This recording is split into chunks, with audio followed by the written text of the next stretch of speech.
মোহতারাম, আমাদের এলাকায় ঘর থেকে শিশুকে তুলে নিয়ে হত্যা করেছে জিন। আদৌ কি এটা সম্ভব? শুক্রবার রাতে ৪৫ দিন বয়সী শিশু ইমন মিজিকে পাশে নিয়ে নিজ ঘরে ঘুমাচ্ছিলেন মা রাহিমা বেগম। রাত আনুমানিক ৩টায় প্রকৃতির ডাকে সাড়া দিতে গিয়ে ফিরে দেখেন সন্তান ঘরে নেই। প্রায় আধা ঘন্টা খোঁজাখুঁজির পর শিশুটির লাশ পাওয়া যায় বাড়ির পাশের পুকুরে। আসলে জিন কাউকে উঠায় নিয়ে মেরে ফেলা এটা সম্ভব কিনা? আল্লাহ তাআলা জিন জাতিদেরকে এমন শক্তি দিয়েছেন যেটা হয়তো আমরা দেখি না। জিন জাতিদেরকে এবং কারিন জিন কিন্তু আমাদের প্রত্যেকের সঙ্গে আছে। প্রত্যেকের সঙ্গে কারিন জিন কিন্তু প্রত্যেকের সঙ্গে আছে। নবীজির সাথে যে কারিন জিন ছিল তাকে নবীজি সাল্লাল্লাহু আলাইহি সাল্লাম ঈমান আনিয়েছেন, সে ঈমান এনেছে। তাহলে আমাদের প্রত্যেকের সঙ্গে কারিন জিন আছে। এছাড়া জিনদের মধ্যে ভালো খারাপ দুই ধরনের জিনই রয়েছে। খারাপ জিন যেগুলো আছে, এই জিনগুলো মানুষের ক্ষতি করার চেষ্টা করে। তো ক্ষতিটা করে কেন? ধরেন সেই দিনও আমি একটা ভিডিও দেখছিলাম এবং আমি জামিয়া কাসিমিয়া মাদ্রাসার এক ঘটনা থেকেও শুনেছি। অসংখ্য ঘটনা এমন ঘটেছে যে হয়তো একটা বট গাছের নিচে ঠিক দুপুরে, মানে যখন একেবারে 12টা, সূর্য মাথার উপরে, এই টাইমে জিনের চলাচলের টাইম। আবার গভীর রাতে জিনের চলাচলের টাইম। তো গভীর রাতটায় জিন চলাচল করে এবং ঠিক দুপুর একবারে সূর্য যখন মাথার উপরে তখন জিন চলাচল করে। তো এই টাইমে কোনো একজন হয়তো যাওয়ার সময় তার মাথার মধ্যে পা লেগেছে, যেটা জিন টের পেয়েছে, আপনি হয়তো টের পান নাই, সে হয়তো রেস্ট নিচ্ছিল। তো এই জাতীয় ঘটনায় অনেক সময় দেখা যায় যে প্রচণ্ড আপনি মাথা ব্যথায় কাতরাচ্ছেন, আপনি জানেন না যে কোন কারণে মাথা ব্যথা হচ্ছে। আপনি এমআরআই করালেন, আরও অনেক পরীক্ষা নিরীক্ষা করালেন, সিটি স্ক্যান করালেন, কোনো কিছুতেই আপনি কোনো রিপোর্ট পাচ্ছেন না যে কোন কারণে আপনার এরকম প্রচণ্ড ব্যথা হচ্ছে। কিন্তু আসলে ব্যথা কিন্তু প্রতিনিয়ত হচ্ছে। তাহলে এটা থেকে বাঁচার জন্য আমাদের ঘর থেকে বের হওয়ার সময় নবীজির শেখানো দোয়াটা পড়া দরকার।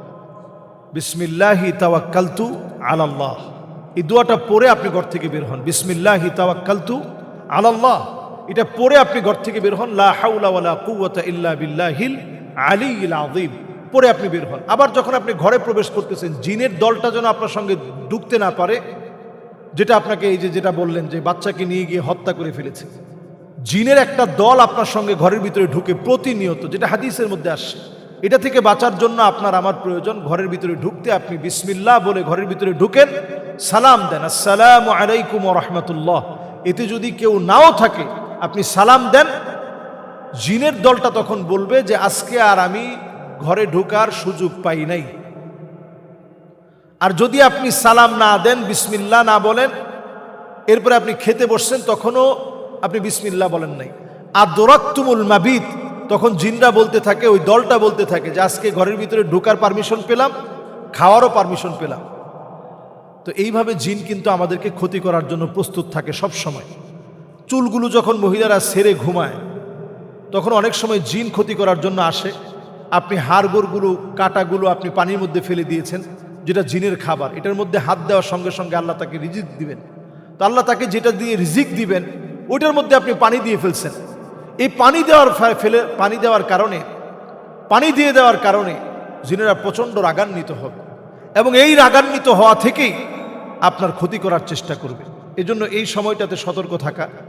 হাড়, তারপরে মুরগির যেটা উচ্ছিষ্ট হাড়গুলো আছে, গরুর গোশত খাওয়ার পরে চর্বি অথবা হাড় অথবা মাছের কাঁটা, এগুলোর মধ্যে পানি দিবেন, এগুলো তাদের খাবার। যখন তারা হাত দেয়, আল্লাহ তাআলা তাদেরকে রিজিক দান করেন। এজন্য এই খাবারগুলো নষ্ট না করা।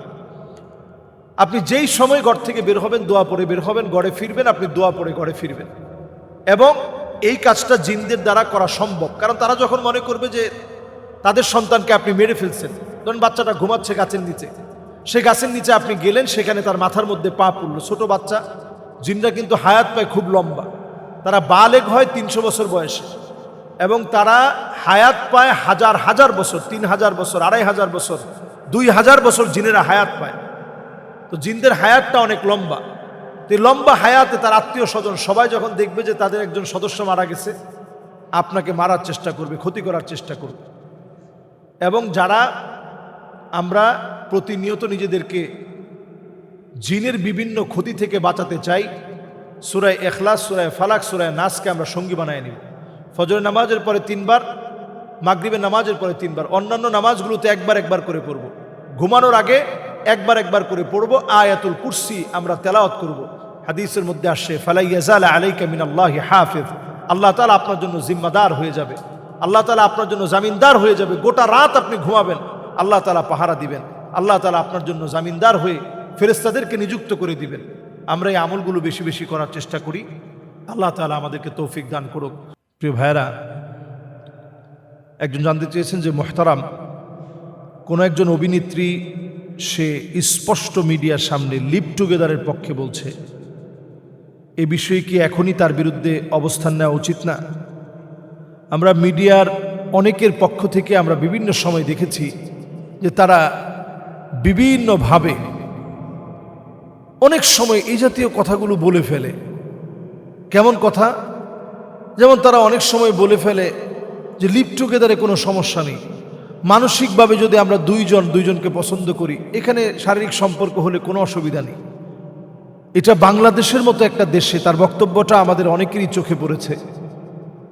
সে এতটা অশালীন বক্তব্য দিয়েছে, সে বলছে যে এই ধরনের কোনো ল নেই যে লয়ে এটার বিচার হতে পারে।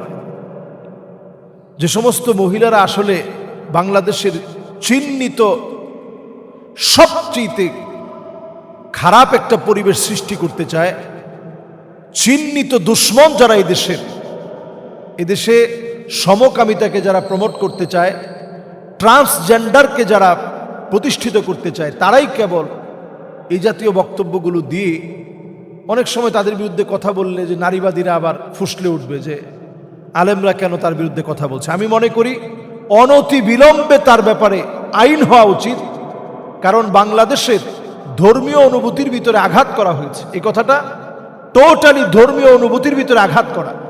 সে বলছে যে লিভ টুগেদার যার যার ইচ্ছাই করবে, এতে করে অসুবিধা কোথায়? ব্রিটিশ লয়ে তো এটা নিষেধ নেই। পর্দাকে আল্লাহ রাব্বুল আলামিন প্রত্যেকটা সেকেন্ডের জন্য ফরজ করেছেন।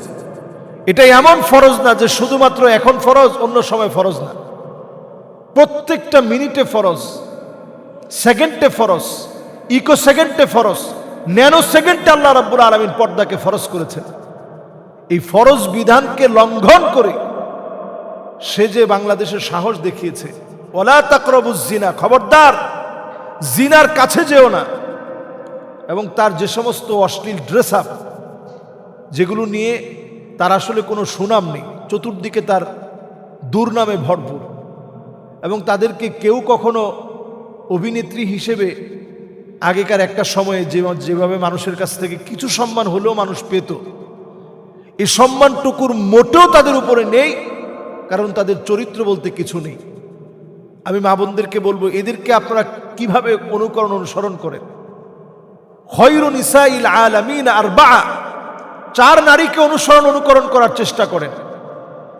আম্মা জান খাদিজাকে অনুকরণ করার চেষ্টা করেন, ফাতেমা রাদিয়াল্লাহু তাআলা আনহাকে অনুকরণ করার চেষ্টা করেন, মারিয়াম আলাইহাস সালামকে অনুকরণ করেন, আসিয়াকে অনুকরণ করেন, নবীদের বিবিজানদেরকে অনুকরণ করার চেষ্টা করেন। যদি আমরা আমাদের এই সমাজকে পরিবর্তন করতে চাই, বিবাহকে সহজ করে দিতে হবে। অথচ এই সমস্ত মহিলাদের দিকে তাকালে দেখবেন এদের বয়স হয়ে যায় কারো 35, 40, 45, তাদের বিবাহ শাদী হয় না। বিবাহ শাদী হইলে সংসার টিকে না, একটা সংসার হইলে আরো 5টা সংসার হয়। তো এই জাতীয় সংকট তৈরি হয় কেন? কারণ তারা তাদের জীবনে বৈবাহিক সৌন্দর্য তারা খুঁজে পায় না, বৈবাহিক সৌন্দর্যের বরকত তারা খুঁজতে চায় না। আইসারুহা মাউনা, বিবাহের ভিতরে আল্লাহ তাআলা অল্পের ভিতরে বরকত দিয়েছেন, এই বরকত তারা তালাশ করে পায় না। এই জন্য তাদেরকে আল্লাহ তাআলা পদে পদে তাদেরকে পরীক্ষা নেন। আমরা আশা করছি যে অনতি বিলম্বে তার ব্যাপারে সিদ্ধান্ত নিতে হবে, এবং যারা আইনজীবী আছে, এই কুলাঙ্গার মহিলা, তার ব্যাপারে সিদ্ধান্তে আসতে হবে। তার অনেক বক্তব্য ইসলামের সাথে কন্ট্রাডিক্ট হয়েছে, এবং এটা এত বেশি কন্ট্রাডিক্ট হয়েছে, ফরজ বিধান পর্দার ব্যাপারে সে কথা বলেছে। তার জিহ্বাকে যদি এখনই সংযত করানো না হয়, তাহলে তাদের জিহ্বা দিন দিন বড় হয়ে যাবে। এটা হতে দেওয়া যাবে না। আল্লাহ তাআলা আমাদেরকে শক্তভাবে এটার প্রতিবাদ করার তৌফিক দান করুন।